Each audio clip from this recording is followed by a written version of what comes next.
dándoles la bienvenida. Espero que todos estén bien, sanos, no solamente ustedes, sino alrededor, y que todos se estén cuidando por, bueno, las razones obvias que todos conocemos y no tenemos que estar explicando, pero es importante pues que todos estemos bien en este sentido.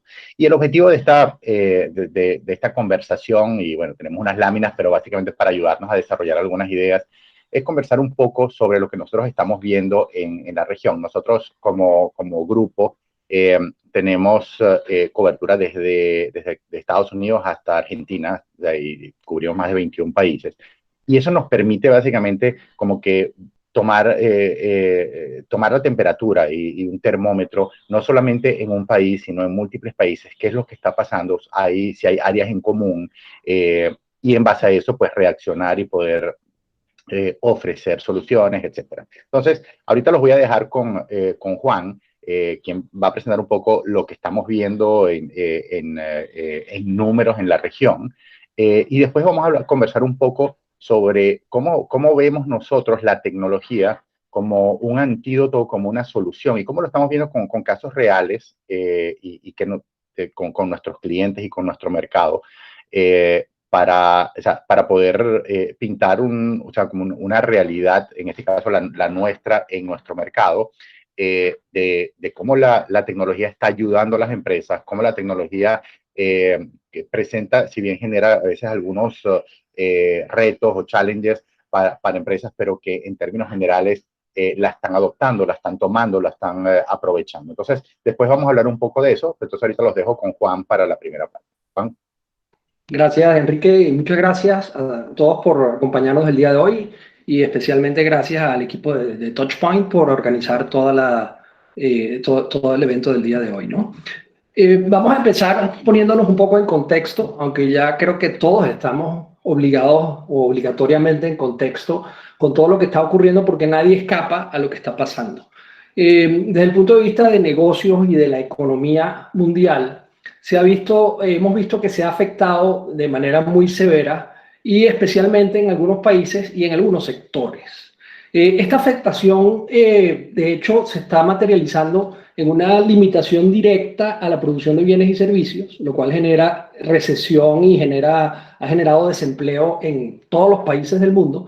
Y es una situación que, de hecho, desde el punto de vista, por ejemplo, del abastecimiento, pensamos que todavía no se ha materializado la posible escasez que puede presentarse, sobre todo en algunos países, por el hecho de que esas cadenas de suministro se han visto interrumpidas y han tenido que limitarse debido a lo que llaman el lockdown o el cierre de muchas economías, o de prácticamente todas, debido al impacto en contagios que pudiese tener digamos, el mantener la economía abierta. Y hay de hecho un trade-off que es un debate bien común y frecuente de hasta qué punto se debe cerrar y cómo balancear esa necesidad de parar o de manejar, administrarlo con la famosa planada de la curva, con el impacto que eso puede tener en la economía. Y es un debate que todavía está en pie porque hay economías que han reabierto, aunque sea parcialmente, y han subido nuevamente los contagios, ¿no? Entonces, el impacto además ha sido muy importante desde el punto de vista financiero. Hemos visto la bolsa en todos los países con una volatilidad muy importante y obviamente los sectores más afectados en cuanto a sectores específicos, nos damos cuenta que el sector turismo, servicios, restaurantes, etcétera, se ha afectado de manera importante. Materias primas, commodities, han caído sus precios de manera muy importante y algo que impacta mucho a nuestros países, especialmente México, Colombia y Argentina, que son los países en los que estamos presentando este evento el día de hoy, el tema de las remesas, que es un componente importante del Producto Interno Bruto, de los ingresos de los países, también se ha visto afectado. Entonces, otra cosa que estamos viendo y que los economistas de alguna manera han manifestado es que va a haber una diferencia importante, una brecha en la forma en cómo los países y en cómo ciertas economías van a poder afrontar esta pandemia. Nos damos cuenta, por ejemplo, que hay países que han dado subsidios al desempleo, que han dado aportes directos a empresas para lograr, de alguna manera, poder cubrir los salarios de gente o los costos de gente que por las circunstancias del confinamiento o de la cuarentena no han podido ir a trabajar, y las empresas, al no poder ir a trabajar, las personas no tienen ingresos y entonces tienen una afectación importante.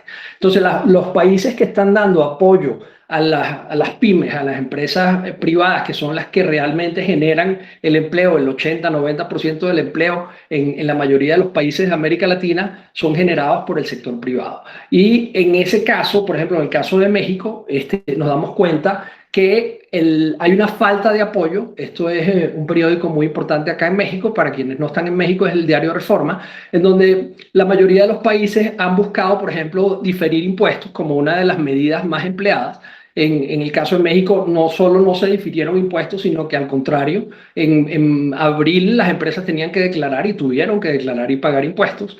Temas de exenciones fiscales, de flexibilización de deudas, subsidios al empleo, en este caso, para poder pagar salarios. Es decir, hay una cantidad de acciones que, de acuerdo a la organización, a la OCDE, ayudarían o contribuirían a atenuar el impacto sobre la economía de una situación como la que estamos viviendo, y que lamentablemente prácticamente ninguna de ellas se ha materializado en países de Latinoamérica, ¿no? Entonces, como vemos, hay brechas entre países, digamos, disciplinados y que están preocupados por su población y por el sector privado, etcétera. Y hay países que de alguna manera no han tomado esas medidas. Entonces, ahí va el impacto de salir de esa recesión. Puede ser lo que llaman una V o una letra V, o puede ser una curva otra vez, digamos, gradual, que va a impedir que se dinamice la economía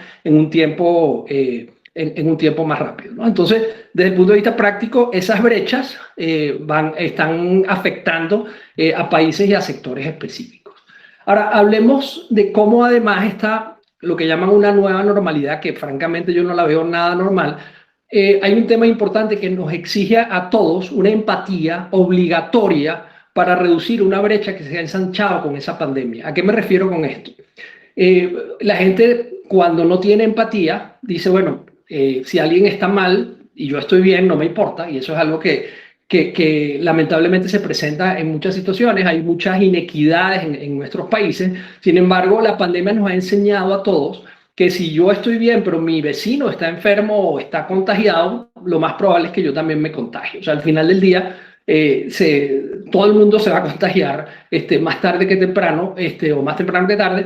Pero desde el punto de vista práctico, esa empatía ahora es obligatoria, porque además es en defensa propia, ¿no? Entonces, si nos damos cuenta que hoy en día, por ejemplo, el 38% de la población de América Latina no tiene acceso a Internet, entonces, y nos estamos refiriendo a casi 250 millones de personas, esas personas que no tienen acceso a Internet no van a poder o no están pudiendo disfrutar de la educación a distancia o del trabajo remoto, salvo que lo estén haciendo desde un móvil, que es muy difícil recibir una clase de matemática en un móvil, o básicamente no tienen tampoco acceso a trabajo remoto.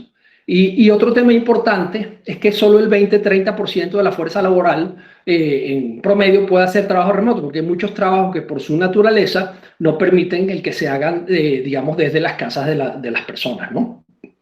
Entonces, esta situación ha generado la necesidad definitivamente de tener una empatía para poder lograr los objetivos. Y este tema de la conectividad, que hay una información sobre, por ejemplo, la cantidad de gente que no está conectada a Internet, de acuerdo a una fuente que se llama Hootsuite, en donde aparece Latinoamérica con un monto muy importante para hacer el punto que estoy manifestando, ¿no? Entonces, específicamente, cuando estamos hablando de una empresa como la nuestra, en donde somos una empresa de tecnología y tecnología cloud, afortunadamente estas tecnologías han permitido, digamos, hay en cierto sentido buenas noticias.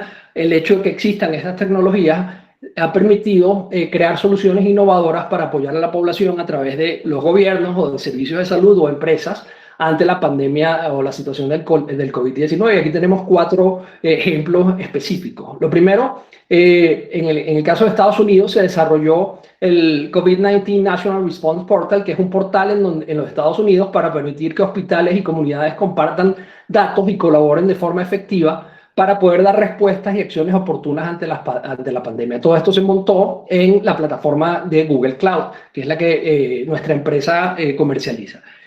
Otro ejemplo en una empresa en Latinoamérica es el desarrollo de un chatbot para que empleados de una organización puedan hacer un autoanálisis que permita reportar síntomas de COVID-19 a través de una interfaz de voz sencilla. ¿Okay? Son tipo de cosas que permiten o que la tecnología permite de alguna manera atenuar o hacer más efectiva la respuesta o las acciones ante esta situación. Otro ejemplo es el desarrollo de un asistente de voz para manejar administración de citas, exámenes y recetas utilizando lo que llaman el Speech API, que es digamos, la funcionalidad que reconoce la voz de Google Cloud, y esto ocurrió en un hospital en Latinoamérica. Y uno muy importante es la disponibilidad gratuita para instituciones académicas de Google para educación, que incluye Classroom, que es una interfaz para poder administrar las clases de estudiantes de todo nivel, Google Meet, que es esto que estamos utilizando en este momento para poder hacer esta videoconferencia, que también se utiliza en el área de educación para dictar clases, que permite grabar las clases, etcétera. Todo el tema de G Suite for Education, que es toda una plataforma de colaboración y productividad que permite compartir por allí tareas, exámenes, etcétera. Y algo muy importante es que la escalabilidad de la nube permitió que Google satisfaga una demanda que se ha multiplicado por más de 20 a raíz de esta pandemia. Es decir, las escuelas que no estaban o que no tenían una infraestructura como esta, Google hizo un plan acelerado y nosotros como partners hemos apoyado a varias instituciones gubernamentales, empresas, etcétera, universidades, para poder habilitar de forma efectiva todo lo que tiene que ver con la plataforma para educación. Desde el punto de vista práctico o en definitiva, esta nueva realidad está redefiniendo lo que llaman el canvas de los negocios y de la vida de la gente. Entonces, ¿a qué nos referimos con esto? Nos damos cuenta, por ejemplo, que hay una nueva dinámica de interacción con proveedores, entre proveedores, clientes y colaboradores. Hemos visto que ahora hay delivery de prácticamente todo el mundo está aceptando pagos electrónicos, vemos los menús en los restaurantes que ahora son con un código QR que permite incluso no sé si a ustedes les ha pasado, van a un restaurante y el plato que realmente se desean comer, ese justamente no lo hay. Bueno, esta realidad que nos ha llevado a tener esos menús dinámicos en donde hay el touchless, que ya no tienes que estar tocando nada material, o que puedes pagar incluso con aproximación, permite además que tú puedas retirar del menú algo que en ese momento se acabó y evitas la frustración de alguien que se quería justamente comer ese platillo, ¿no? Después te das cuenta también que hay unos nuevos economics en donde la gente ahora está mucho más acuciosa buscando. Antes el internet o la penetración del consumo del e-commerce quizás era algo menor y con la pandemia esto se ha multiplicado, ¿no? Entonces también hay una nueva realidad humana, todo el tema de la educación remota que ya mencionamos, telemedicina, y el tema del trabajo remoto es bien importante porque a pesar de que existe esa brecha digital, permite, por ejemplo, una mayor inclusión de minorías de personas con capacidades diferentes. Alguien que no puede trasladarse a un centro de trabajo porque anda en una silla de ruedas, etcétera, puede trabajar en forma remota de la manera tan efectiva o más que cualquier persona que no tiene una capacidad diferente. Entonces eso de alguna manera también se puede considerar que puede ayudar con la inclusión. Y otro tema a nivel de lo que es el real estate, nos damos cuenta, por ejemplo, que hoy en día los precios de los inmuebles en las grandes ciudades han descendido y en ciertos lugares remotos o lo que llaman ciudades dormitorio o cercanas a las grandes ciudades se han encarecido porque ahora tú puedes trabajar o muchas personas pueden trabajar de acuerdo al perfil de su trabajo desde cualquier lugar, ¿no? Entonces esto tiene un impacto en muchos lugares, ¿no? Entonces, y un tema importante ya para finalizar, yo esta lámina creo que la había ocultado pero la quería presentar rápido. Básicamente el tema de la empatía, lo que nosotros queremos mostrarles un poco a qué nos referimos con esta empatía. Me la había borrado Enrique porque él no es emotivo, pero yo le dije que yo sí era y que la quería mostrar. Entonces, el tema de la empatía en nuestra empresa, ¿cómo lo hemos materializado? Nuestra empresa es una empresa migrante, o sea, nosotros somos gente de todas las nacionalidades regadas por el mundo. Y una de las cosas que nosotros decidimos apoyar en este caso fue desarrollamos una campaña de apoyo al migrante venezolano, en este caso en México, y apoyamos a más de 400 familias migrantes y refugiados que se beneficiaron con esta campaña. Y el tema fue tan exitoso que fue reconocido por la Organización Internacional de Migraciones de las Naciones Unidas como una buena práctica para generar comunicación a través de la tecnología, permitiendo conectar a portadores con migrantes necesitados. Y esta campaña además no solo se quedó en el tema económico de donar lo que llaman acá en México despensas o canastas de comida, sino que además creó una fuente como un marketplace en donde emprendedores pudieron postear sus emprendimientos y se creó como un mercado para que a través de este sitio de apoyo al migrante.org las empresas pudiesen presentar esos productos a a los clientes que estuviesen interesados, ¿no? Entonces es un ejemplo de lo que nosotros llamamos empatía para poder a través de la tecnología ayudar a cubrir las necesidades de gente que por alguna u otra razón está sufriendo problemas a raíz de la pandemia. Ahora le va a pasar la palabra a Enrique, quien nos va a hablar de cómo la tecnología en mayor profundidad y los productos y servicios que nosotros ofrecemos como empresa están ayudando a las compañías y a nuestros clientes a superar esta situación o por lo menos a atenuar los impactos de esta pandemia. Enrique. Vale, gracias, Juan. Sí, Juan es más emotivo que yo, entonces por eso es que, pero bueno. Uno de los puntos importantes es, no sé si notaron, o sea, probablemente, si notaron un poco el nombre de nuestra empresa, que sugiere más una empresa financiera que una empresa de tecnología, y Source Capital. Y de hecho, así lo era. Nosotros comenzamos siendo una empresa financiera. Y cuando hoy en día yo escucho hablar transformación digital a muchas, o sea, como una tendencia, nosotros hace 14 años nos transformamos digitalmente y parte de la transformación digital fue pasar a la venta o al negocio de cloud, pero se nos quedó el nombre, porque antes éramos una empresa financiera que pasaba inversiones de CAPEX, ¿okay? Para empresas de tecnología a inversiones de OPEX. O sea, entonces, básicamente lo que hacíamos nosotros era lo que hoy en día hace la tecnología cloud. Entonces, ese proceso, o sea, nosotros comenzamos a identificar nuestra competencia, no eran, hace 14 años, no eran otras empresas de financieras que hacían ese cambio de CAPEX a OPEX, sino nuestra competencia, lo que iba a matar a nuestro mercado era la tecnología de cloud, porque la tecnología de cloud ya no implica inversiones de infraestructura, sino todo es pago mensual de los servicios. Entonces nosotros en ese momento tomamos la decisión de decir, bueno, vamos a cambiarnos, vamos a modificar nuestro proceso, poco a poco fuimos cambiando y hoy en día no hacemos nada financiero, 100% de nuestro negocio es en el cloud. Y en ese sentido, uno de los puntos importantes o que nosotros entendimos para definir nuestra estrategia es que la tecnología es una industria complementaria. La tecnología como industria per se no tiene valor. Por ejemplo, un teléfono celular o un teléfono móvil tiene valor o tiene sentido si me sirve para comunicarme o para hacer una acción en particular.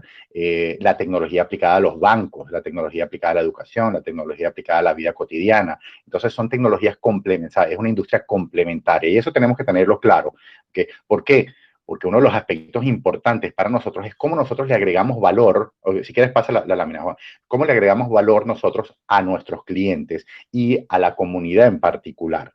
¿Por qué? Porque la sostenibilidad de una empresa, de cualquier empresa, no es vender. La sostenibilidad de la empresa está en ofrecer soluciones, ¿okay?, que agreguen valor a sus clientes y la consecuencia de esa oferta de valor es la que hace que una empresa venda y que una empresa sea exitosa económicamente. ¿Okay?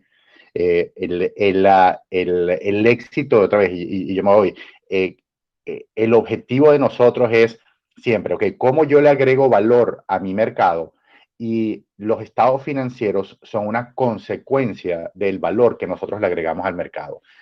Nosotros no tenemos, nuestra misión no es las ventas. Las ventas es una consecuencia del valor. Entonces, una de las cosas que comenzamos a analizar internamente antes de todo este proceso desde el punto de vista tecnológico, y disculpen que aquí vaya un poquito a la parte filosófica, pero es importante a la hora de trabajar o sea, de definir una estrategia comercial dentro de una empresa.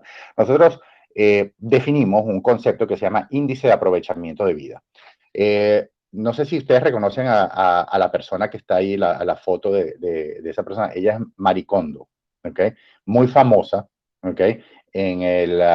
porque ella básicamente lo que ha hecho es que la gente limpie y bote cosas de su casa. Y entonces, pero básicamente el mantra de ella es, si yo agarro algo, o sea, este marcador, y este marcador lo tengo yo guardado en mi casa y no me agrega valor o satisfacción personal, yo debería deshacerme de él.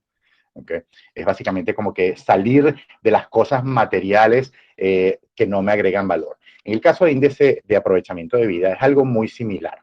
El índice de aprovechamiento de vida se basa en uno, es básicamente el 100% de nuestro tiempo. ¿Okay? Pero a ese 100% de nuestro tiempo, ¿cuál es el objetivo que nosotros como personas o como empresas o como grupo, o sea, lo puedes aplicar a cualquier concepto? Ese 100% de nuestro tiempo, nuestro objetivo es cómo yo aprovecho el 100% del tiempo para hacer cosas que me agreguen valor a mí o que le agreguen valor a la empresa o que le agreguen valor a un grupo de personas o a un equipo de trabajo. Lo podemos medir de diferentes maneras. Entonces, a ese uno tengo que quitarle el porcentaje de horas desperdiciadas en actividades que no me agregan valor. ¿Okay? Ahora, eso es un número muy dinámico. O sea, esto no hay manera de medir el índice de desperdicio de vida o el índice de aprovechamiento de vida, ¿okay? Igual para dos personas. Un ejemplo claro, por ejemplo, es en mi casa, a mí me gusta ir al supermercado. ¿Por qué? Porque es una manera para mí de relajarme. Cuando salgo de la oficina, yo voy al supermercado y me relajo porque pienso en otras cosas que no es trabajo, que no es tecnología, que no es estados financieros. Pero a mi esposa no le gusta ir al supermercado. Entonces, para mí, el ir al supermercado no lo veo como un desperdicio del tiempo porque me agrega valor psicológico, pero para mi esposa sí. Entonces, el índice de aprovechamiento de vida de cada persona o cada grupo es diferente. ¿Okay? Ahora, ¿qué es lo que ha hecho esta crisis? ¿Okay? Esta crisis lo que ha hecho es ha cambiado los paradigmas de medición de ese índice de aprovechamiento de vida. Un punto importante es, por ejemplo, antes el trabajo remoto, muchas empresas ya lo habían implementado, otras era opcional, otras era solamente para algunas personas, ¿okay? Pero ahora, con lo de la pandemia y que todo el mundo tuvo que estar en cuarentena, ya quedó probado y comprobado que la gente trabaja igual de eficiente, la gente que puede trabajar de manera remota por el tipo de trabajo, puede trabajar muy eficientemente de esa manera remota y no tiene que ir a la oficina necesariamente. Entonces, ¿qué hizo eso? Eso hizo básicamente que ahora mi índice de el tiempo que yo antes me gastaba en ir a la oficina, que antes era obligatorio, no lo podía poner como un desperdicio de vida porque era algo que yo tenía que hacer porque tenía que ir a la oficina, ahora ese tiempo que yo me gasto yendo a la oficina se convierte en algo que yo me puedo ahorrar.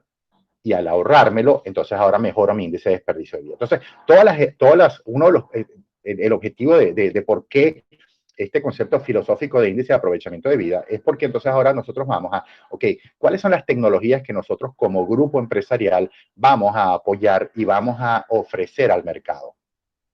Entonces, filosóficamente, desde el punto de vista de objetivo de nosotros, tenemos que soportar la adopción de tecnologías innovadoras que contribuyan a aumentar ese índice de aprovechamiento de vida para nuestros clientes, para nuestros grupos de trabajo, o sea, para personas, para empresas, etcétera.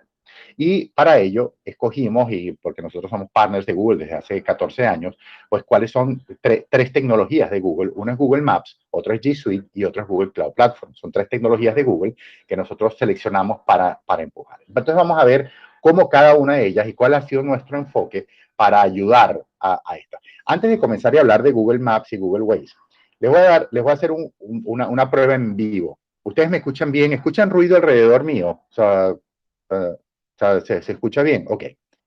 Eh, Miren lo que yo voy a hacer en este instante. Yo voy a ir aquí arriba, arriba de mi edificio, están remodelando una oficina. ¿Ok? Y hay un taladro, que creo que ustedes escuchan muy poquito.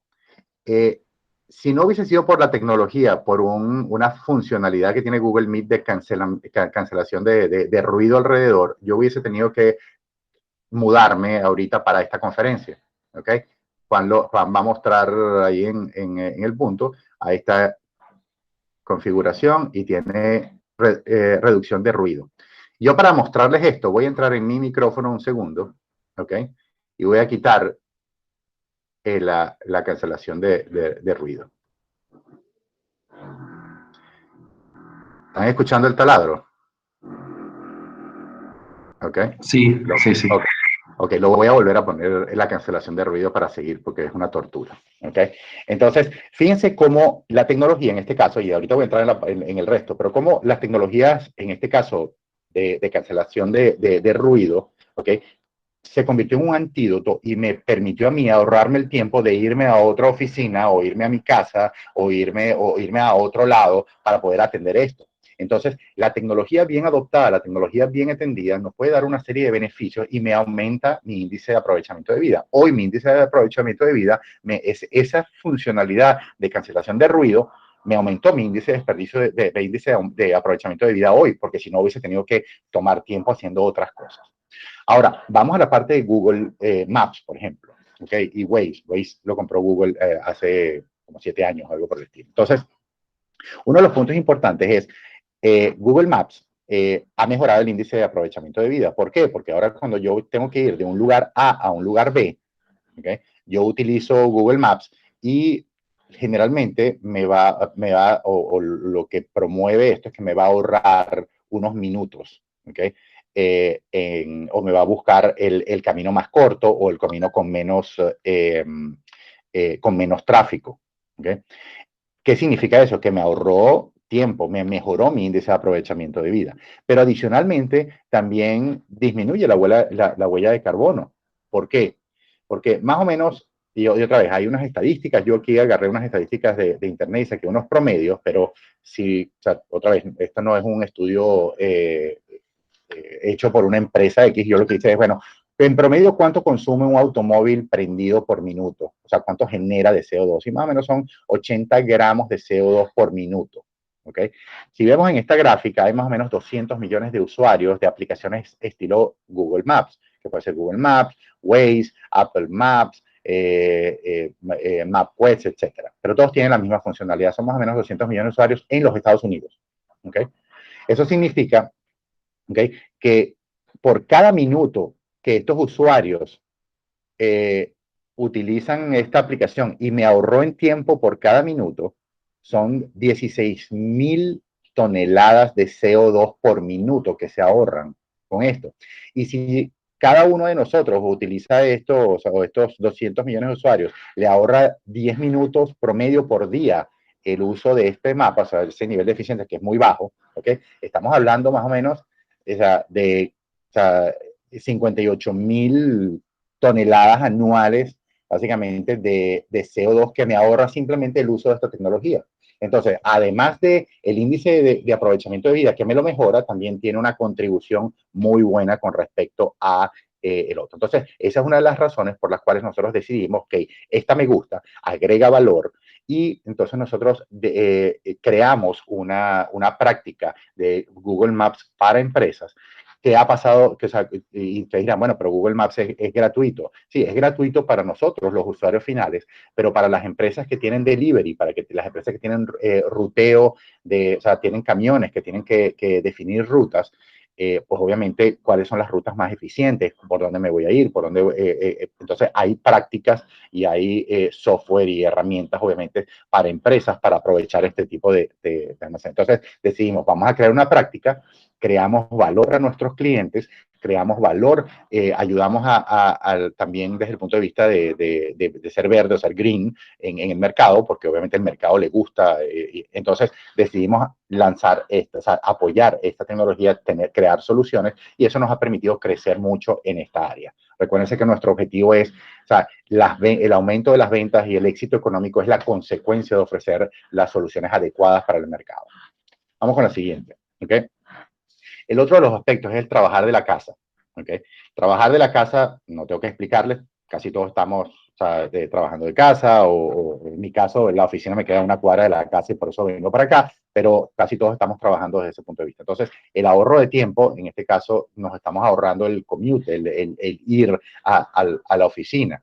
Eso aumenta mi índice de aprovechamiento de vida. ¿Okay? Estudios o sea, aquí están las fuentes, pues básicamente me puedo ahorrar 8 horas al mes en el commute si comienzo a trabajar desde casa por cierto tiempo.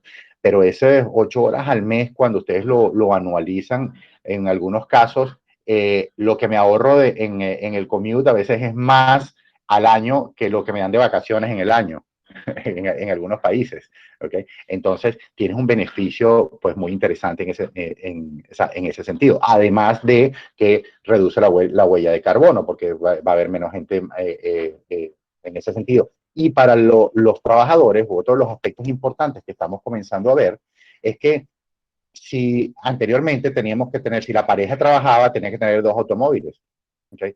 Hoy en día estamos comenzando a ver cada vez más familias con un solo automóvil. ¿Por qué? Porque al tener un solo, o sea, yo solamente necesito un solo automóvil. Necesito un solo automóvil porque hay uno, los dos trabajan en casa, entonces ya no necesito dos, con uno se lo pueden distribuir. Y cuando hay una necesidad de que necesitamos dos automóviles, pues utilizo servicios como Uber. Y un número interesante es que aquí en los Estados Unidos, otra vez en cada país es diferente, ¿okay? El costo promedio de un automóvil, de mantener un automóvil, son $30 al día. ¿Okay? O sea, entre el costo de comprar el automóvil, el mantenerlo, el seguro, la gasolina, el mantenimiento, etcétera, más o menos está entre, o sea, promedio, obviamente hay más baratos, más caros, pero el promedio son $30 al día. ¿Qué significa eso? Que si yo en Uber me gasto en promedio $10 al día, pues me conviene más no comprar carro y tener Uber. ¿Ok? Entonces, eso lo están comenzando a analizar las personas y está comenzando a bajar el consumo también o sea, de automóviles. Y al bajar el consumo del automóvil, sin aumentarle el sueldo a la persona tiene más disponibilidad de dinero y al tener más disponibilidad de dinero, pues estamos aumentando obviamente el impacto económico de esto. Tiene un impacto positivo, puede tener un impacto positivo. O sea, no todo dentro de la pandemia es negativo. Sí, obviamente tiene muchos impactos negativos, pero va a tener muchos impactos positivos también estos cambios y tenemos que identificar, ver cuáles son para aprovecharlos y poder, obviamente, potenciar esos impactos negativos. No nos gusta estar en una espiral negativa de que toda la economía se está yendo al foso, etcétera. Sí, está siendo afectada desde ese punto de vista, pero vamos a ver áreas en las cuales van a mejorar. Algo que comentó Juan muy rápidamente, pero para mí tiene un impacto muy rápido. Para mí este concepto de pandemia y este concepto de trabajo remoto va a ayudar muchísimo a las mujeres y a las personas con discapacidad. ¿Por qué a las mujeres? Porque muchas veces las mujeres son las que tienen que estar pendientes de su casa o que tienen que estar tratando a los hijos, aunque son profesionales. ¿Okay?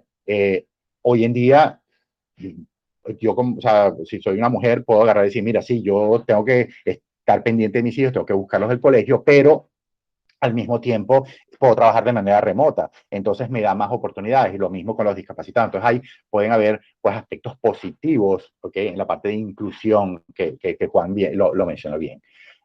Bueno, estos son también estrategias para aprovechar, o sea, de manera adecuada, porque una de las cosas un comentario que me hace mucha gente es, oye, yo quiero regresar a la oficina para trabajar menos, porque en mi casa estoy trabajando mucho más, porque trabajo desde las 8 de la mañana y son las 12 de la noche y todavía estoy trabajando. Entonces, bueno, hay ciertas recomendaciones de que definamos nuestro propio commute psicológico, etcétera, ¿no? Entonces, nosotros ayudamos a las empresas no solamente a que adquieran la tecnología, sino que adopten la tecnología. Porque un aspecto importante, cuando el mantra de nosotros es ayudar a las empresas a que adopten las tecnologías.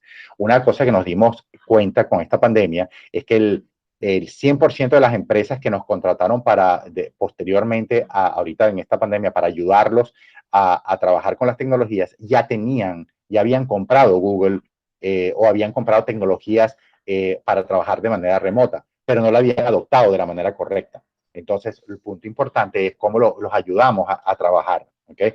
Entonces, en la parte de colaboración y productividad, recuérdense que son 3 áreas que nosotros seleccionamos de Google para trabajar.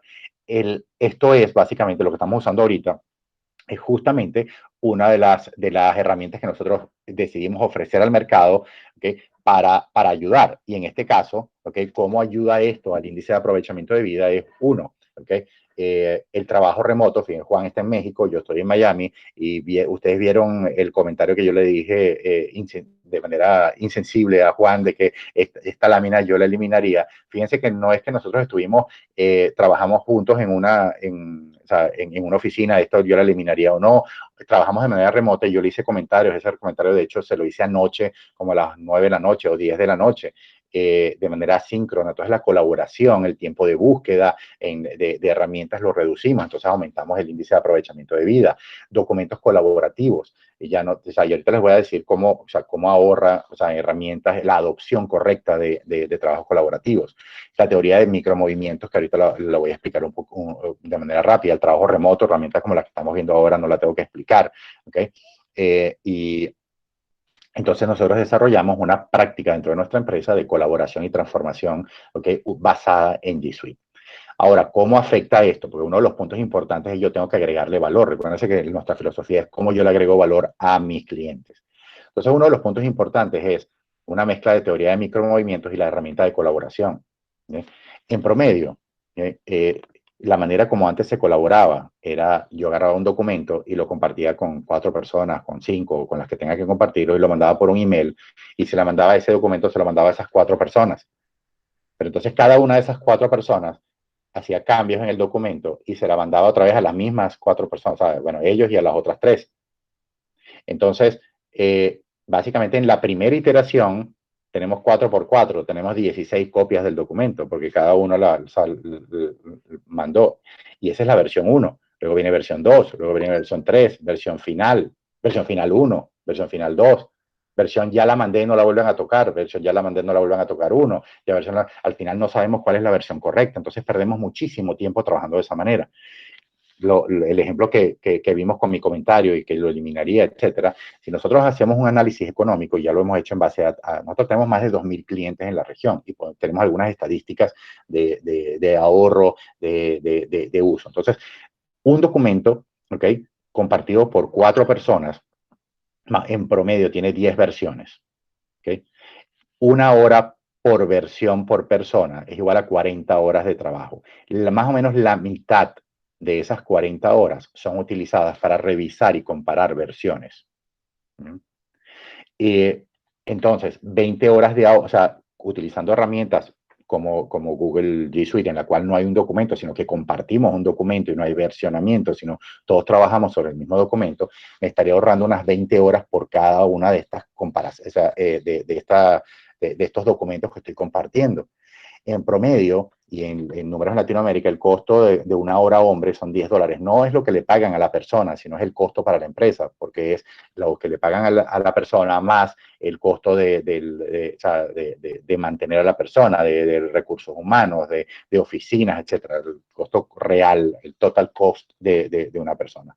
Eso significa que son más o menos unos $200 por documento compartido que nos estaríamos ahorrando si aprovechamos correctamente las herramientas de Google. Y en una empresa de 1.000 empleados que se versionan al menos 50 documentos diarios, estamos hablando más o menos de unos $2 millones en horas hombre que estaríamos ahorrando para esto. Eso aumenta mi índice de aprovechamiento de vida. Entonces, cuando nosotros vendemos o ofrecemos la solución de G Suite, yo no te vendo la solución de G Suite porque es más barata, porque es mejor, porque no, te digo, mira, esto es lo que tú puedes lograr con este tipo de herramientas. Y entonces después vamos a la venta, pero la venta viene como una consecuencia del agregarle valor a la empresa. Y eso es uno de los puntos muy importantes. Sí, el siguiente, Juan. Okay. Usted recuerde que todo... Acabo de agregar una lámina que creo que es importante, vamos a ver si da tiempo que la puedas ver.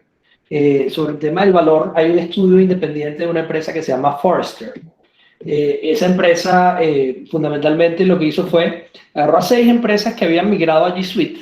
¿Okay? Vamos a ver si salgo y vuelvo a entrar. O sea, esa lámina no estaba, pero como bien dijo Enrique, en el camino la pudimos agregar. De hecho, aquí está. Entonces, para complementar lo que dice Enrique, en este estudio se eligieron 8 empresas grandes que habían migrado a G Suite y se sacó con evidencia, digamos, con data dura, esta información que van a ver acá, un 1.5% de incremento de ingresos impulsados por G Suite, 21 días laborales ahorrados por usuario al año, 95% de reducción de riesgo de filtración de datos y 20% de reducción de soporte técnico requerido por la gente de tecnología. Y aquí está la fuente, es un estudio público, y como les vamos a compartir esta presentación, ahí van a poder tener información científica o evidencia empírica de esto que estaba mencionando Enrique.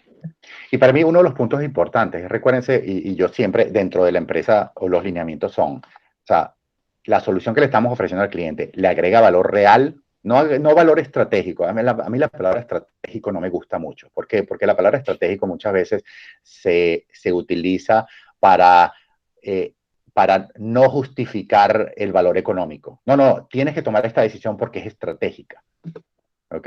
No, o sea, a mí no me gusta ese concepto. Hay un valor real, lo podemos medir. Si no lo podemos medir y no es un valor real y no estamos, o sea, olvídate de la parte, o sea, de la parte estratégica, como tal. La parte estratégica, si no la puedes medir, realmente no es estratégica. Entonces, a mí no me gusta utilizar esa palabra internamente. Entonces, por eso o sea, es el valor importante. Otro de los sectores también, como nos quedan como 10, 15 minutos, voy a ir un poquito más rápido, ¿no? Otro de los valores también de las prácticas que hemos visto y decidimos lanzarnos es, viene una ola muy fuerte en el sector financiero, de modernización del sector financiero. Comienza todo con el concepto de Open Banking y con el concepto de lo que se llaman las fintechs. ¿Okay? El PayPal, el Cele, herramientas para pagos a través de móviles, poderte dar un crédito y que pueda ser aprobado en 10 minutos mientras estás en la aprobación. Toda esa serie de conceptos y toda esa serie de beneficios que la tecnología está comenzando a dar, está comenzando a afectar al sector financiero, y a nosotros como usuarios nos va a beneficiar muchísimo. Y de hecho, el hecho de que yo pueda abrir una cuenta, hay ahorita bancos que me permiten abrir una cuenta sin tener que ir al banco físicamente a firmar nada, lo hago todo o por un app o por videoconferencia. De hecho, en México hay un caso interesante en el cual están utilizando esta herramienta de Google Meet, ¿okay? La cual podemos grabar, la estamos grabando ahorita, para un notario puedan notariar un proceso o una firma, ¿okay? Por videoconferencia, y queda la evidencia grabada. Entonces, toda esa serie de factores están comenzando a cambiar o a retar cómo se hacían las cosas antes en el sector financiero. Entonces, estamos viendo una oportunidad con Open Banking muy fuerte, y hemos desarrollado una práctica y o sea, dentro de eSource, básicamente orientada al sector financiero, para ayudar a ese sector financiero a que pueda implementar ese créditos online en 10 minutos, para que pueda los pagos entre personas o transferencia entre personas, y la utilización obviamente de algo que está muy de moda, que es Machine Learning o sea, inteligencia artificial, para la reducción de riesgos, etcétera. Entonces, hemos creado una práctica para ayudar al sector financiero basado en la tecnología de Google, de Machine Learning, y basado en la tecnología de Google, de Google Cloud Platform. Seguimos. ¿Okay? Otro de los puntos también que hemos visto es que todo el mundo ahorita está pidiendo e-commerce, está utilizando el e-commerce. Ahora, el e-commerce más famoso es el de Amazon, pero en Latinoamérica, algo que hemos visto es que todas las empresas que ven, por lo menos una venta, una zapatería, una cadena de zapaterías, una farmacia, etcétera, todas tenían su e-commerce, pero casi nadie compraba por ese e-commerce. Ahora no, ahora todas las empresas que han tenido un e-commerce en Latinoamérica han visto un aumento de e-commerce de 3 dígitos, 200, 300, 400% de crecimiento en las compras por e-commerce, pero no estaban preparados para eso. Y uno de los puntos que identificamos es que hoy en día, por lo menos en el caso mío y seguro en el caso de ustedes, cuando ustedes van a comprar por un e-commerce, ustedes no entran, o sea, vamos a suponer que ustedes van a una farmacia en el e-commerce y dicen, bueno, quiero comprar aspirinas. Ustedes no van al menú y dicen, bueno, voy a buscar en medicamentos antipiréticos o qué sé yo, cualquier. Ustedes no manejan por un menú. Ustedes van a la barra de búsqueda y dicen, quiero buscar, ponen aspirina directamente y te tienen que traer. Pero ¿qué pasa? Los e-commerce convencionales, ¿okay? Esa barra de búsqueda ha sido o sea, es muy pobre. Que no tenía inteligencia artificial, no tenía corrección de errores, no entendía el español correctamente, etcétera. Entonces, nosotros lo que hicimos fue identificamos esa oportunidad y creamos una práctica y un producto que se llama Aniter, el cual básicamente le va a permitir a las empresas, ¿okay? Al que tienen ese e-commerce, no cambies el e-commerce, deja el e-commerce que tú tienes, pues ya lo tienes implementado, simplemente mejora tu barra de búsqueda. Esa barra de búsqueda la mejoramos obviamente con tecnología de Google. Todos conocemos a Google como un gran buscador, ¿ok? Muy eficiente, y estamos aprovechando y dándole esa solución y creamos esa práctica. Aquí hay un montón de información que la van a tener. Por razones de tiempo me voy a ir brincando algunos puntos para después tener algún tiempo para esto. Si quieres, pásate esta también, son los beneficios de Aniter, pero vámonos. Y ahora un poco para terminar, ¿ok? Toda crisis genera oportunidad. Eso es un cliché, ¿ok? O sea, es un cliché, pero bueno, no deja de ser verdad. Lo que pasa es que a mí los clichés, cuando los digo, me gusta decir que es un cliché porque me molestan mucho, ¿ok? Sin embargo, las crisis que estamos viviendo ahora ha sido el mejor catalizador, ¿ok? Para la tendencia de transformación digital. Sin embargo, la transformación digital depende muchísimo de la adopción correcta. Todos nuestros clientes, como mencioné anteriormente, ya tenían Google, ya habían comprado herramientas de Google, pero no la habían adoptado de la manera correcta. Entonces, nuestro trabajo en estos últimos 4 o 5 meses no ha sido tanto vender las herramientas de Google, sino ayudar a las empresas a adoptar correctamente las herramientas de Google. La transformación digital, y esto se lo copio a George, que es un profesor y jefe en MIT, ¿okay? Que me gustó muchísimo la manera de hacerlo. Es que la transformación digital adoptada correctamente es como el caterpillar o el gusano que se convierte en mariposa, o sea, algo que tengo y se convierte en otra cosa totalmente diferente. El ejemplo de transformación digital de nosotros, que pasamos de ser una empresa financiera a una empresa de tecnología. Fíjense que no se parece, un gusano no se parece a una mariposa. En el caso de nosotros, una empresa financiera no se parece a una empresa de tecnología. Cambiamos, tuvimos una transformación digital muy fuerte en este sentido.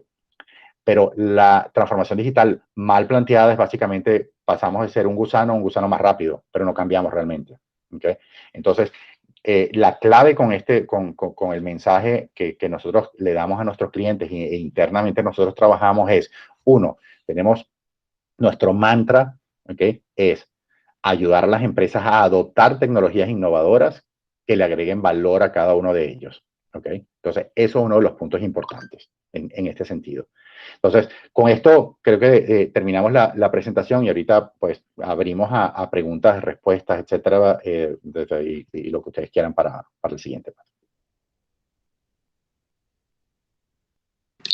Bueno, vamos, si quieren, vamos a poder, los que quieran poner sus preguntas por el chat lo pueden hacer. O si alguien quiere abrir su micrófono, adelante, levante la mano o active su cámara y levante su mano y así sabemos a quién darle la palabra. No tenemos preguntas, todo quedó muy claro. Yo sí tengo una pregunta. Adelante, Elizabeth.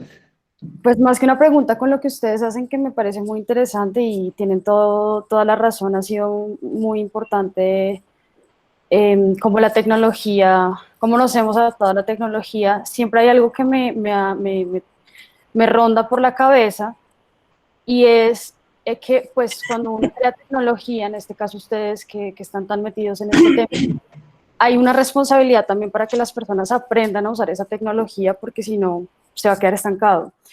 No sé si ustedes puedan contarnos un poco sobre algo que estén haciendo para enseñarle a las personas a usar este tipo de tecnologías, o qué se piensa hacer al respecto, porque en Latinoamérica, sobre todo, se ve mucho ese estancamiento de la tecnología y eso no nos permite seguir avanzando.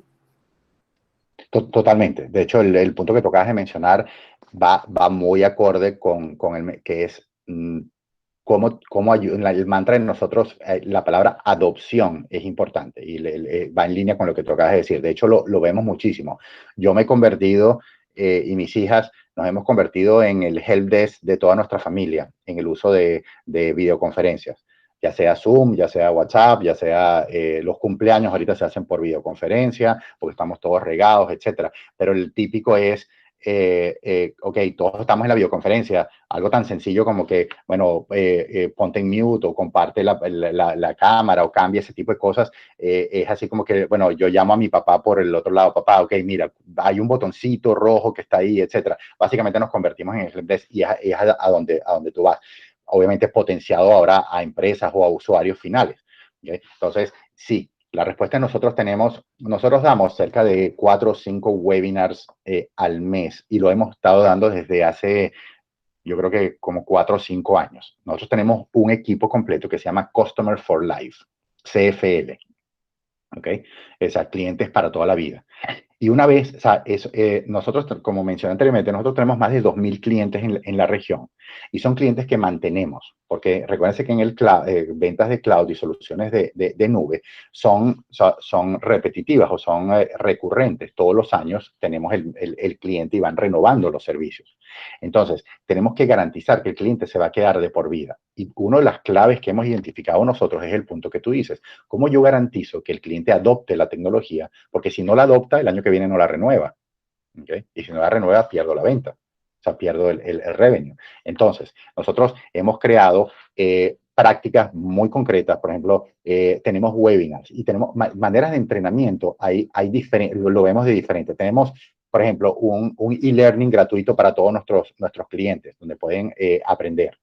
Pero hay gente que no le gusta el e-learning, le gusta tener alguien en vivo que le vaya diciendo cómo son las cosas. Entonces tenemos webinars en vivo. Y adicionalmente también tenemos preguntas y respuestas, como un help desk en vivo. Entonces tenemos horas, ¿okay?, a la semana en las cuales nuestros clientes saben que si ellos entran en esa videoconferencia, hay una persona de help desk esperando ahí.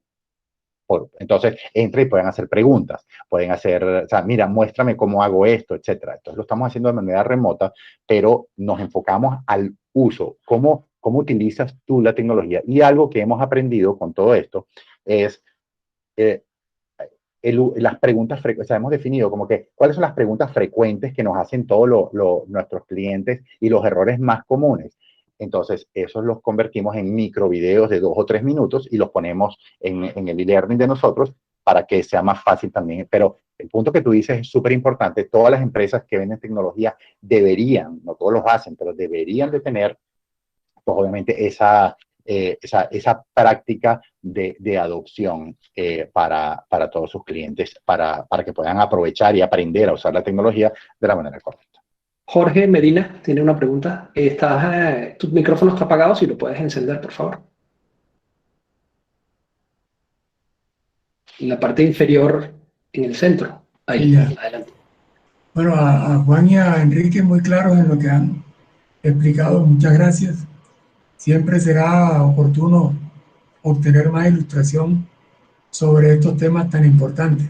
Pero me asalta una preocupación, una inquietud, y es cómo desde los grandes grupos de la tecnología podemos convencer a los estados de que se interesen más por vincular el tema a la hora de planear los territorios y eso que llaman los planes de desarrollo, indicadores de calidad de vida. Porque es que esto del aprovechamiento de la vida a través de las tecnologías es fundamental para modificar muchas estructuras y dinamizar procesos sociales.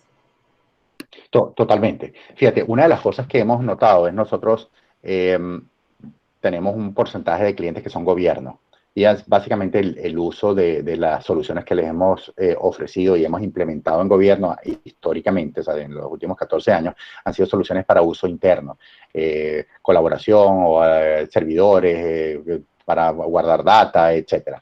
Pero en los últimos 3, 4 meses, que de hecho a partir de marzo, cuando comienza todo esto, en marzo tuvimos un pico muy importante de llamadas de gobiernos, incluso presidencias de muchos gobiernos en Centroamérica y en Latinoamérica. Y las llamadas eran, tengo una emergencia, tengo que implementar, o sea, tengo que resolver el problema de los colegios o de la educación, obviamente, y ahí va lo que tú dices, antes no se interesaban en esto.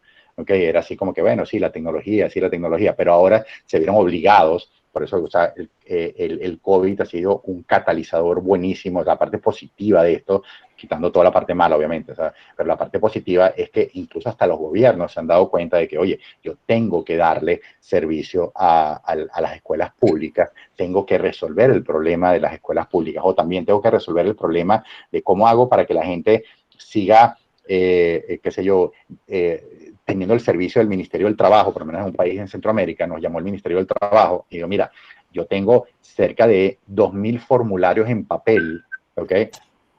que los diferentes o sea, ciudadanos o trabajadores vienen al Ministerio de Trabajo a pedir para llenar en papel para poder hacer un proceso manual. Entonces lo que nos pidieron es cómo yo puedo eliminar eso y ponerlo en mi página web para que la gente lo pueda hacer automáticamente y de un teléfono directamente, no necesariamente a página web. Entonces, a lo que tú vas, lo que yo he notado, o sea, en los tipos de proyectos que nos han llamado, es que el COVID o sea, ha obligado a los gobiernos a implementar soluciones de tecnología. ¿Okay? Y cuando digo obligado es, nosotros en marzo y en abril creo que o sea, implementamos más de, no sé, 2 millones de usuarios de colegios con Google para educación en toda Latinoamérica. ¿Okay? Que es más de lo que nosotros hicimos en 14 años. ¿Okay? Entonces, o sea, uno de los puntos importantes o el mensaje que quiero dar, todavía falta mucho, ¿okay? Para tu punto, falta muchísimo. Pero yo creo que ahora ya no es un proceso de que nosotros vayamos al gobierno a decir, mira, la tecnología va a ayudar. O sea, ya por lo menos pasamos el del convencimiento. Ahora es simplemente, mire, ¿cómo hacemos para ayudarlos? Porque ya ustedes están convencidos de que la tecnología los puede ayudar a aumentar el bienestar de sus ciudadanos. ¿Ok? ¿Cómo lo hacemos y de dónde sacamos los recursos para hacerlo de una manera económica? Entonces, estoy en línea contigo. ¿Ok? Está comenzando a pasar.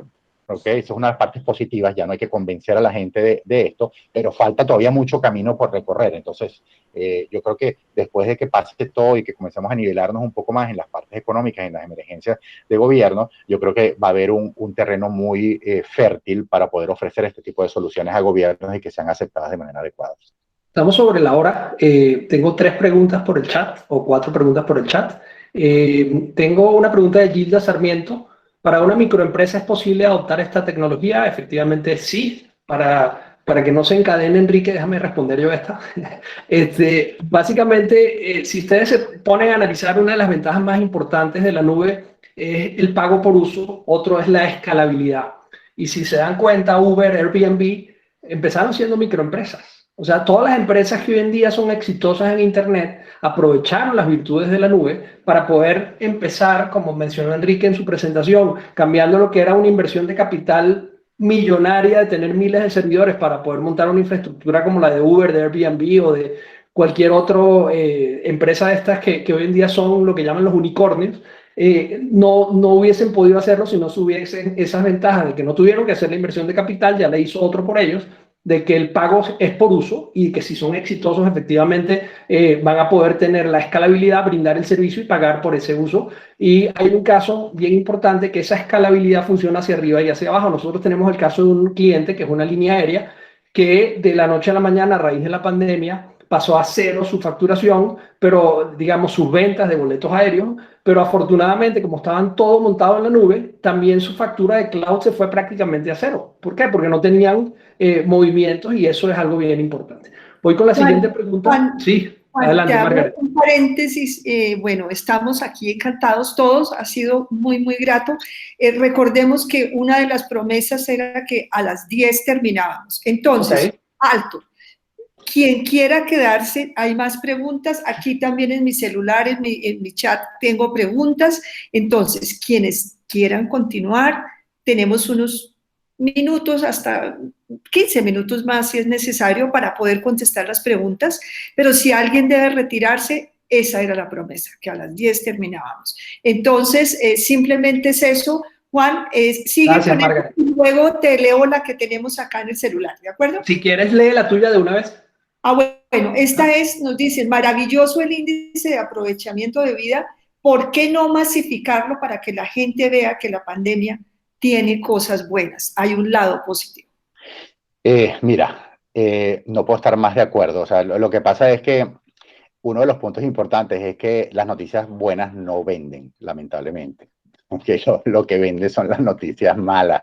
Pero nosotros, o sea, en este caso, desde el punto de vista de trabajo, de filosofía dentro de la empresa, uno de los puntos importantes es, ok, ¿cómo aprovechamos? O sea, tenemos que tener, o sea, La gente, y aquí me voy a ir también a una parte más filosófica, es que la gente compra de la gente hace clic o hace empatía con la gente, no con las empresas. Entonces, uno de los puntos importantes que nosotros tenemos que hacer y que yo le pido a todos en el equipo hacer es cuando uno hace un contacto con una empresa, hacemos contacto con clientes, con gente, con ustedes, etcétera. Tenemos que transmitir, una realidad, pero una realidad bastante centrada, en donde no podemos ignorar, obviamente, los impactos negativos, pero tenemos que ver cuáles son los impactos positivos. A la gente le gusta estar alrededor de gente que se ríe, a la gente le gusta estar alrededor de la gente que es positiva y que genera y que genera positivismo y eso atrae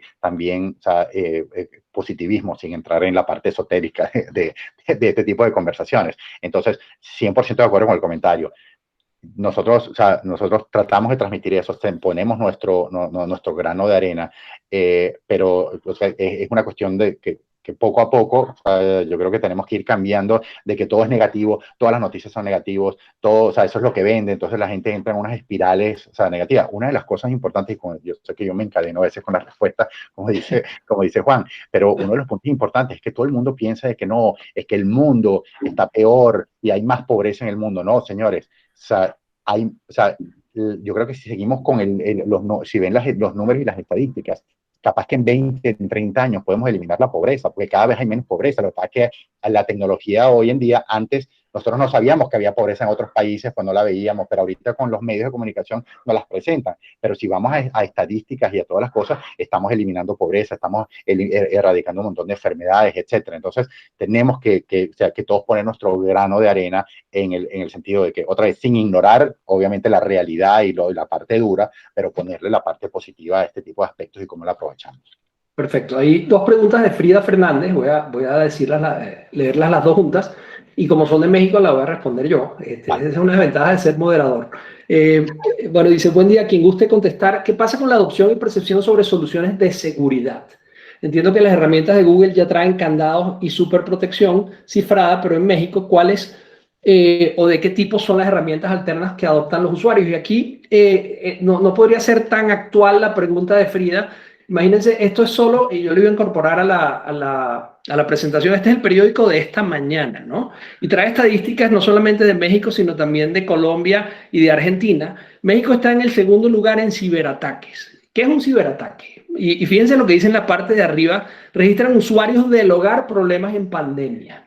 Un ciberataque es cuando a ti te llega un correo probablemente de tu hermano o de tu jefe, en donde te dice, oye, me están ofreciendo esta propiedad o abre aquí para que veas las fotos. Y te llega además de tu hermano mayor que tú respetas mucho o de tu jefe que normalmente es el primer correo que abres.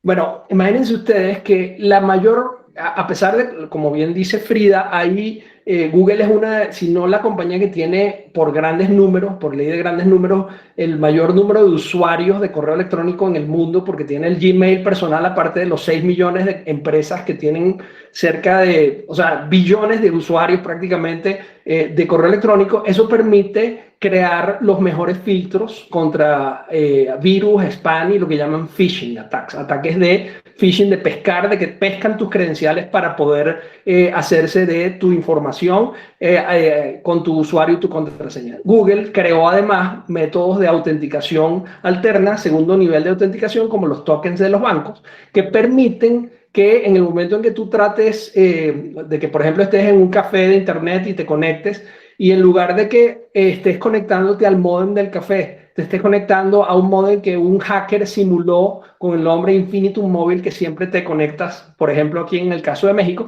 en ese momento ese hacker se está haciendo de tus credenciales porque tú ahí tienes una herramienta de ataque que se llama Keylogger, que cada tecla que tú presionas, él está registrándola en su equipo. ¿Okay? Entonces, en ese momento, este hacker se hace de tu usuario y de tu contraseña. Google, pensando en eso, creó un segundo factor de autenticación que permite que tú te conectes mejor dicho, con tu usuario y tu contraseña, que es algo que tú sabes, sino con algo que solamente tú tienes, que es ese token, ¿no? Ese es un primer mecanismo. Otro mecanismo que con la pregunta de Frida nos las puso en bandeja, como dicen, nosotros dentro de eSource Capital tenemos como uno de nuestros principios fundamentales la seguridad de nuestros clientes. y nosotros desarrollamos en la empresa un producto a raíz del requerimiento de un cliente que se llama Togglebox, que es la caja de herramientas de las cosas que Google no hace en forma medular, que te permite entrar en una consola y borrar correos de un ataque de phishing. ¿Qué significa eso? Hoy en día tú le preguntas y te sorprendes a empresas de 20.000 empleados, oye, ¿cómo hacen cuando reciben un ataque de phishing en esta empresa?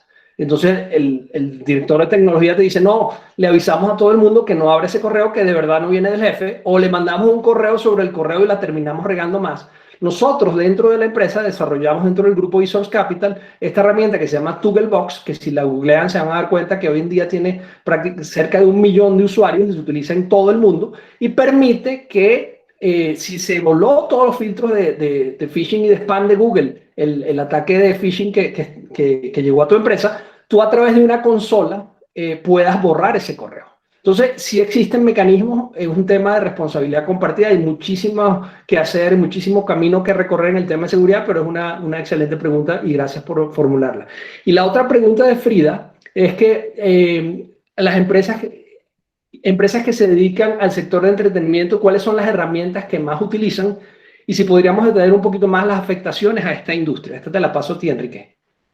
Mira, uno utiliza, o sea, toda la parte de cloud es importante porque obviamente una de las cosas que ha pasado es que ahora, como estamos metidos en la casa, estamos viendo más televisión, más series y les ha aumentado los usuarios. Entonces, el concepto de escalabilidad de servicios de cloud les ha caído muy bien porque no tuvieron que invertir, o sea, básicamente de manera instantánea, pudieron duplicar o triplicar su capacidad de cómputo para poder satisfacer. Entonces, o sea, toda la parte de infraestructura como servicio es uno de los más utilizados.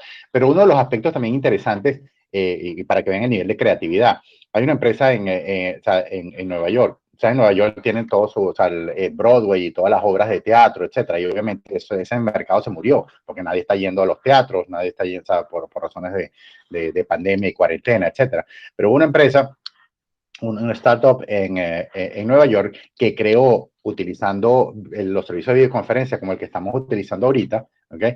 Un servicio para que puedan ofrecer o sea, teatro, ¿okay? Por videoconferencia. Y tú pagas tu servicio, $3, $5, para ver y ves una obra de teatro por la videoconferencia. Genial. Entonces, básicamente, la tecnología de cloud lo que permite es que el límite sea la creatividad de las personas y no el bolsillo. ¿Por qué? Porque como pagas por uso, si no tienes éxito y nadie lo utiliza, pues pagas muy poquitico. Y si tienes mucho éxito, pues buenísimo y pagas más, pero tienes de dónde sacarlo. Entonces, la tecnología de cloud en general están utilizando todo. El límite es la creatividad, obviamente, del empresario o del entrepreneur en este caso. Sigue una pregunta de Laura Cacho. Dice Laura Cruz de PIB Empresario. Para Enrique Camacho, que si puedes mencionar 3 beneficios de Aniteer.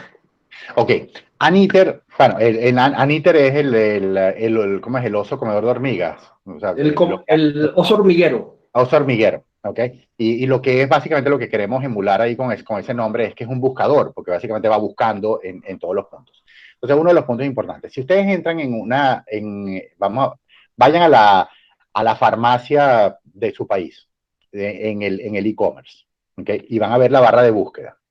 Escriban aspirina con un error ortográfico, o escriban Bayer con doble L en lugar de con Y, ¿okay? Y vean qué ocurre en la búsqueda. Entonces, ¿qué es lo que está ocurriendo en ese caso? Lo que está ocurriendo en ese caso es que el buscador no está ayudándote a ti como empresa a entender al usuario, a entender el contexto y hacer las correcciones adecuadas. ¿Okay? A ver, ¿dónde estás? En farmacias. Ok.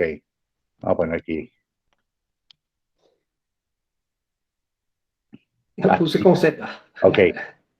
Okay. Bueno, fíjate que en este caso sí te dio, o sea, bueno, Esta tiene un buen motor de búsqueda. O sea, pero fíjate que te hizo unas recomendaciones, ¿ok?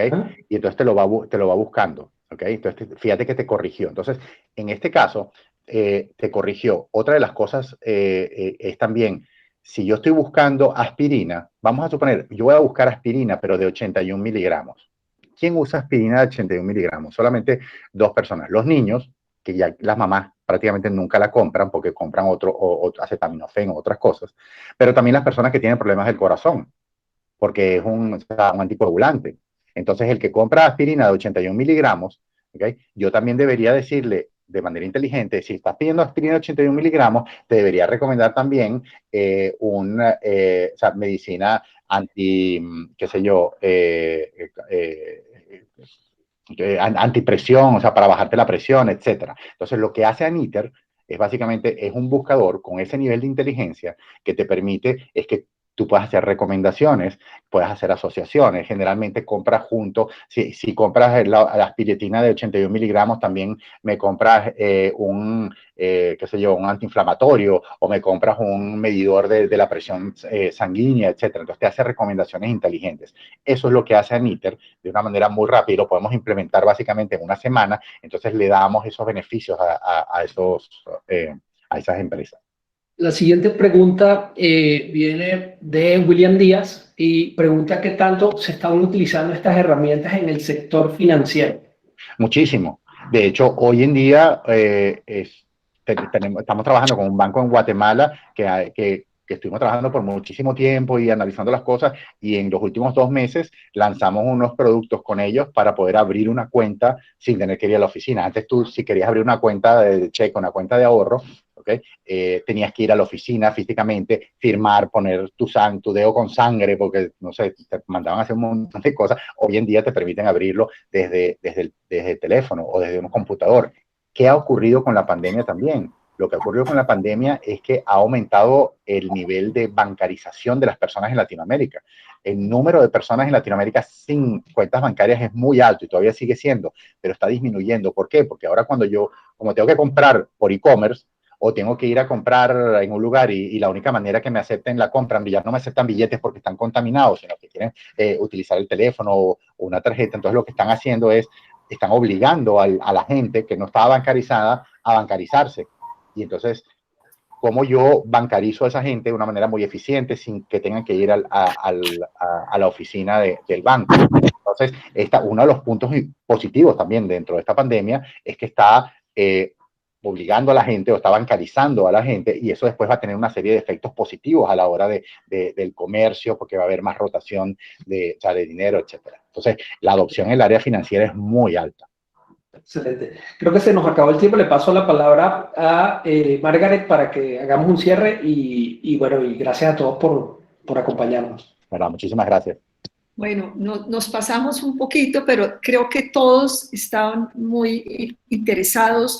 Ha encantado el tema. A ustedes, a Enrique, a Juan, muchísimas gracias por esta presentación, por esta información, por tener tan claro la importancia que es compartir todo este conocimiento y toda esta experiencia con los medios de comunicación, en este caso de hoy, Argentina, México y Colombia. Agradecemos a todos los periodistas que nos acompañaron, que aún siguen todavía conectados, aún tenemos preguntas, esas preguntas quedan pendientes y nuestros líderes, Enrique y Juan, las responderán y se las haremos llegar oportunamente. También ya les estamos enviando la presentación, ya varios de ustedes la tienen, ya seguimos enviando también un press release, una gacetilla que va a salir en pocos minutos, y cualquier pregunta, inquietud, por favor, no duden en compartirla, que nuestros voceros estarán atentos a responderlas. Queremos darle las gracias a eSource Capital, a Amarelo, por esta invitación y por estar, como digo yo, tan de la mano con la prensa, que es muy importante. Hay que contar, hay que comunicar y ustedes lo saben hacer muy bien. Agradecemos a todos la presencia y por ahora, feliz día, un feliz resto de día o tarde en Argentina, y continuaremos mandándoles más información y más noticias de este proceso de integración tan importante de estas dos firmas. Tengan un feliz día a todos. Gracias. Muchas gracias a todos. Hasta luego. Chao. Chao a todos.